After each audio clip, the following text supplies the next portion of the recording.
Napangiti ako nung matapos ko ang aking ginagawang pagguhit. Hinawakan ko ito at saka tinignan ng masinsinan. Matangos na ilong, maninipis na bibig, kulay asul na mata at kilay na may kakapalan. Nakasuklay pa itaas ang buhok nitong kulay itim. May iilang nakalaylay sa kanyang noo. Mayroon siyang maamong mukha na siyang bumibighanin sa akin. Ilang buwan na rin ang nakalipas matapos ang aking 18 taong kaarawan. Doon na nagumpisang pumasok sa aking isip at panaginip ang imahe ng isang binata.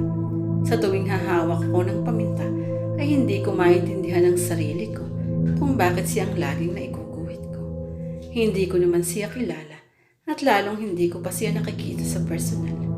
Hindi ko nga alam kung totoo ba siyang tao o di kaya'y nabubuhay ba siya rito sa mundong ito. Basta ang alam ko, masaya ako sa tuwing naiguguhit ko siya.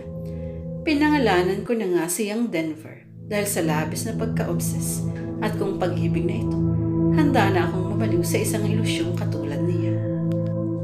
Krisha, ilang ulit ko na bang sasabihin sa iyo na bawal riyan? Wika ni Mama. Malimit kong itinatanong sa kanya kung bakit bawal pumasok sa isang underground na narito sa loob ng aming bahay. Bata pa lang kasi ako noon ay mahigpit ang bilin sa akin na huwag kong tangkaing pasukin ang lugar na iyon. At ngayon ay nasa harapan ko ito. Nandito kasi tinangay ng hangin ang bond paper na pinagguhitan ko kay Denver. Naglagat ako ng marahan pabalik. Inilaylay ko ang balikat ko at saka tinignan si Mama. Halika iya. Tawag niya sabay buka ng kamay upang salubungin ako ng yakap. Lumabi naman ako agad saka pinagbigyan ng gusto niya. Nagumpisang magkwento nun si Mama tungkol sa pasilyong iyon. Dinala niya ako sa alaala nung bata pa siya. Ang sabi niya, noon daw ay sinubukan din niyang pasukin ang lugar na iyon. Kaso nga lang pinagbawalan din siya ni Lola. Wala rin dahilan na sinabi nun sila kay Mama. Basta ang sabi lang, huwag pasukin ang underground dahil sadyang mapanganib. Sa oras daw na buksan mo ang isang silid doon, ay mapapakawalan mo ang isang halimaw. Ang pagbabawal na pasukin ang underground na yun ay nagmula pa raw sa ninuno naming si Eileen. Ipinasa niya sa anak niyang si Carol. Nagpasalin-salin na hanggang sa makarating kay Mama. Ang mansyon daw kasing ito ay pagmamayari na ni Lola Eileen. Ilang dekada nang nasusunod ang bilin niya ngayon. Kaya mahigpit ding bilin sa akin ng Mama. Nasusundin ko ang nais mangyari ng mga nauna naming lahi. Isa rin sa dahilan ni Mama yun kung bakit ayaw niyang iwan ang lumang mansyon. Kapag daw makakarinig ako ng tinig o kakaibang boses, ay huwag ko raw pansinin. Labanan ko raw ang sarili sa bantang iyon. Isang gabi, nagising na lang ako sa isang tinig. Pasado 12:00 na yun ng hating gabi. Hindi ako mapakali kaya bumangon ako. Binuksan ko ang pintuan ng silid ko at dinala ako ng mga paa ko sa ibaba hanggang sa makarating ako sa tapat ng pintuan ng underground. Nandito ko naririnig ang mahihinang boses. Eileen, Eileen. Mahihinang tawag ng isang boses lalaki. Nagulat ako dahil pangalan niyo ng isa sa mga naunang lola namin. Hindi napigilang abutin ng seradora ng pinto. Ayaw kong kalimutan ang bilin ni Mama, pero ayaw ko rin baliwalay ng boses na naroon sa loob. Tumunog ang pintuan nung itulak ko ito pabukas. Napaubo pa ako nung humalo sa hangin ng alikabok. Bumungad sa akin ang isang pailalim na hagdan. Madilim kaya kinuha ko ang flashlight na naroon sa kwarto ko. Masapot ang mga dinaraanan ko at marupok na rin ang tablang hagdan kaya nahirapan ako bago makababa ng tuluyan. Humingang malalim ako at saka nagpatuloy ng lakad. Nadaanan ko ang mga larawang nakasabit sa batal. May mga pangalan na yun at kung ano pa ng panahon sila, dating nabubuhay. Sila ang mga ninuno naming mga babae. Larawan niyon ng mga dalaga pa lang sila. Ang gaganda at presentable nilang tingnan. Ang huling larawang napansin ko ay si Lola Eileen. Tama nga ang sabi nila, magkamukha kami. Ang biro pa nga ng ibang kaanak namin ay reincarnation daw ako ni Lola Eileen. Sa kasagsagan ng pagbabagsak ko ng mga histro nila, ay bigla na lang tumayo ang balahibo ko. Nakaramdam ako ng malahimig na hihip ng hangin, dahilan ng pagkaba ng dibdib ko. Kasunod na ng paggalaw ng kusa ng larawan ni Lola Eileen. Labas, Huwag mong pakawalan ng panganib, Christian. Bulong sa tenga ko.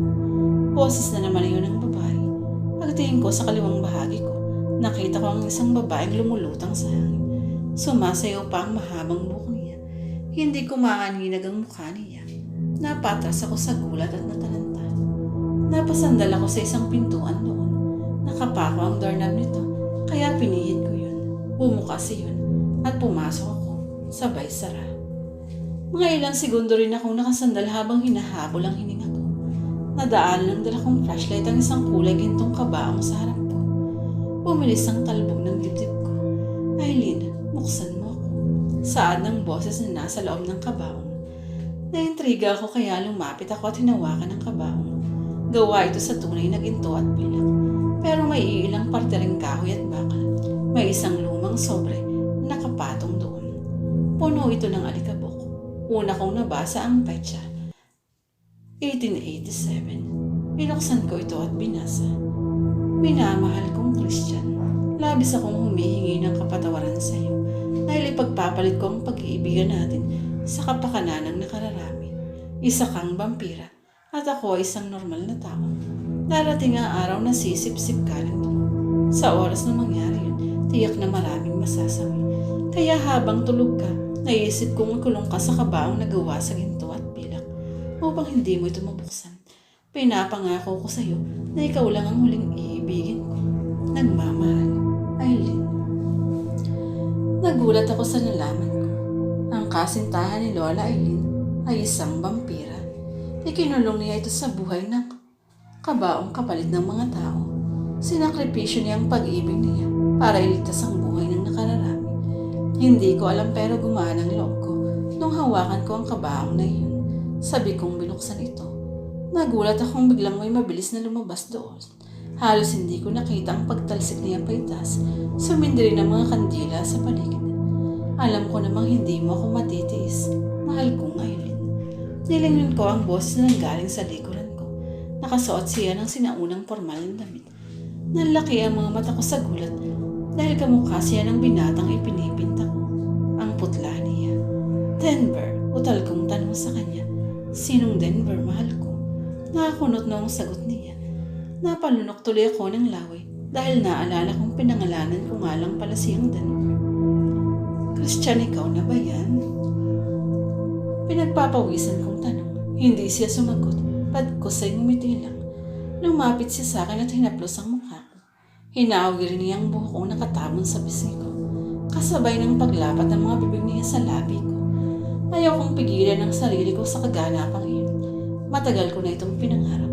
Ang dating lalaking sa isipan ko lang nakikita, ngayon ay nasa harapan ko na.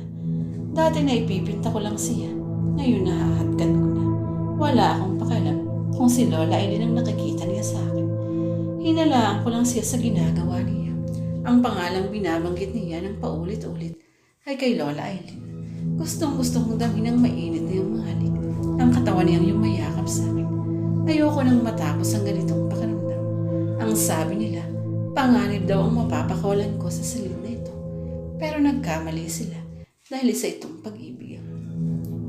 Sa kasagsagan ng halika ngayon ay isang malakas na putok na lang ang narinig ko sa aming likuran. Halimaw, layuan mo ang anak ko. Sigaw iyon ni Papa Romy. Nakatutok din ang shotgun nito kay Christian. Kasama niya si Mama na nag-aalala. Wag po siya, hindi siya limaw at mahal ko po siya. Hinarangan ko ang kanyo na baril ng papa ko. Christian, nababaliw ka na ba? Bakit mo sinaway ang utos ko? Tingnan mo ang ginawa mo. Pinakawalan mo ang isang mapanganib na halimaw. Wika ng Mama. Naramdaman ko na lang ang paggalaw ng pinto. Sumara ito ng kusa dahil nang hindi na makapapasok sila Mama at Papa. Wala nang makapaghihiwalay sa atin, Aileen. Ibinuka niya ang bibig niya at handa na sana siyang kagatin ng leg ko nang mabutas ang pinto na nasa harap namin. Binaril iyon ni Papa hanggang sa bumukas. Agad akong hinila ni Mama at niyakap, pero itinulak ko siya at pilit pinipigilan si Papa sa kababaril kay Christian. Pero naging isang malaking paniki si Christian at pinangsangga ang pakpak. Pagkatapos ay bumalik din ito sa dating anyo. Sinugod niya si Papa at hinawakan sa kwelyo at saka inihagis. Hinili niya ang kamay ko palayo kay Mama. Tumakbo kami palabas ng pasilyong iyon na hawak-hawak ang kamay ng bawat isa. Ngayon ko lang nadama ang ganitong pakiramdam. Ang saya ko dahil hawak ko na ang lalaking pinangapangarap ko nang akala ko rati ay isa lamang ilusyon. Anak Krisha, labanan mo ang sarili mo. Huwag mong hayaang mabihag ang pupusok mo ng kadiliman. Sigaw ni Mama. Hindi ko na yun pinakinggan pa. Pagkarating namin sa sala ay naroon si Manang EJ.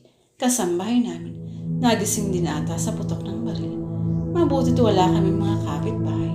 Ang mansyon kasing ito ay nakatirik sa kakahuyan. May kalayuan sa bahay. Iha, sino siya? Nauunatal na tanong ni Manang EJ. Pero walang pakundangang sinunugod ito ni Christian at kinagat sa leeg. Sabay sipsip ng dugo nito. Nagkalaw na ibinali niya ang leeg ni Manang EJ at inihagis na parang isang manikin. Kitang-kita kung paano nangisay ang katawan ni Manang. Natulala lang ako sa ginawa ni Christian. Halimaw ka, kasabay ng putok ng baril. Nilingon ko si Papang, iniinda ang sakit ng katawan dahil sa ginawa sa kanya ni Christian kanina. Nakasunod na naman sila sa amin. Huwag, Romy, baka matamaan ang anak natin. Pinigilan siya ni Mama nung itutok na naman niya ang baril kay Christian. Ma, Pa, hayaan niyo na kami. Mahal na mahal namin ang isa't isa. Sigaw ko sa kanila. Hinila na muli ako ni Christian. Palabas na sana kami ng bahay nang hawakan ni Mama ang isang kamay ko. Pakiusap, maawa ka sa aming anak. Labanan mo ang mapanlinlang na nararamdaman mo. Nabasa ko ang papel na sulat ng ninuno natin si Aileen. Wika niya habang umiiyak. Inilipat niya ang tingin kay Christian. Si Aileen na kasintahan mo ay matagal nang patay. Taong 2017 na ngayon. Ang hawak-hawak mo ngayon ay si Krisha, anak mo. Magkamukha lang sila, pero hindi siyang dating nobya mo. Saan niya kay Christian? Mama, kahit anong gawin mo, hindi ko susundin. Bubuksan ko na sana ang bakal na pinto. Nang higpitan ng Mama ang hawak sa akin. Tumutulo ang luha niya habang nagmamakaawa. Kanina mo siyang tinatawag na anak. At ang sabi mo hindi siya si Aileen. Nakakunoot noon na wika nito. Huwag mo nang paikutin ang pag-iisip ko. Hinawakan niya ang kamay ni Mama. Piniga niya yun sa kaking dinakip sa leeg. Itinulak niya yun ng malakas dahilan nang matumba si Mama. Nakaramdam ako ng awa kay Mama sa mga oras na yun. Dahil doon, sinugod siya ni Papa. Pinalo niya ito ng hawak niyang baril. Pero nasanggay yun ni Christian ng walang kahirap-hirap. Naagaw niya ang baril at saka pinagpipiraso. Nagalit doon ng matindi kay Mama at Papa. Dahil nauubos na raw ang oras na niya. Sisikat na raw ang araw. Mapatama na. Masasaktan lang kayo. Kahit anong pigil ko sa kanila, ay pilit pa rin siyang tumatayo at hinaharangan ng pinto upang hindi kami makalabas ng bahay. Kahit na matindi na ang tama nila sa katawan, ay sige pa rin sila. Hindi kami papayag na kukunin kaniya anak. Tandaan muna siya sa ibabaw ng bangkay namin. Nakatipang wari ni Papa. Katabi nito si Mama na nakaharang din. Nais niyo na bang mamatay? Saad ni Christian. Kaya pinigilan ko ito. Pero nung nilapitan na naman ako ni Mama, ay wala na akong nagawa. Sinakal nito si Mama at saka kinagat sa leeg. Ang ginawa niya kay Manang EJ, ginawa niya kay Mama. Nanlaki ang mga mata ko sa gulat. Nanginginig ang katawan ni Mama habang sinisip-sip niya. Sinugod siya ni Papa at pilit hinihila si Mama. Ngunit wala nang buhay ito bago niya binitawan. Ibinaling niya ang atensyon kay Papa. Kitang-kita ko ang matatalim na pangil ni Christian na bumaon din sa leeg ni Papa. Nakita ko kung paano nang hina ito at bumagsak ng paunti-unti sa sahig. Parang sinakluban ako ng langit at lupa. Sumikip ang dibdib ko sa ginawa ni Christian. Wala man lang ako nagawa. Mama, Papa, tumulo ang luha ko sa sakit na nakita. Wala akong ibang magawa kundi ang pagmasdan ng mga bangkay ng aking mga magulang. Bumalik sa alaala ko ang mga itinuro nila sa akin. Ang mga payo ni Papa na lagi ay pinapaalala ni Mama. Mga magagandang asal na itinuro nila na dapat kong ituring na kayamanan. Ang masasayang araw na puno ng pagmamahal. Ang lahat ng iyon ay naging alaala na lang na hindi na mauulit pa. Dahil sa kagagawan ko, napalitan ng galit at puot ang nararamdaman ko sa lalaking pinangarap ko. Ganyan naman talaga ang madalas na mangyari sa buhay. Kung kailan may nasawi na sa mahal mo, ron mo at babago ang takbo ng nararamdaman mo. Kung kailan hindi na maaaring maibalik ang buhay nila, saka mo lang maiisip na nagkamali ka. Aileen, halika na. Aalis na tayo. Wala nang hahadlang sa atin. Wika ni Christian. Pinahiran ko muna ang luha ko at saka tumayo mula sa pagkakaluhod sa harap ng magulang ko. Pwede mo ba akong mapagbigyan, mahal ko? Tanong ko habang nakatitig sa kanya. Hiniling ko sa kanya na dalhin sa underground ang mangkay ng magulang ko at ilagay sa kabaong doon. Isinakto kong nakatayo ang pwesto ni Christian sa tabi ng kabaong na pinagkulungan ni Lola Aileen sa kanya. Ang pag-ibig na nararamdaman ko sa iyo ay tunay, pero ito'y hikayat ng demonyo lamang. Ang isang katulad mo ay hindi karapat-dapat sa mundong ibabaw. Sabay tulak ko sa kanya ng buong lakas sa kabaong. Mabilis ko yung sinara nang hindi nag-aalinlangan pa. Ang sikreto ng aming angkan ay mananatiling lihim, kagaya ng sabi ni Mama. Ay susundan ko ang bili ni Lola Aileen kahit nagkamali ako sa unang hakbang ko dahil ng pagkasawi nila ni Papa. Ito ay magiging aral sa akin at sa mga susunod pa.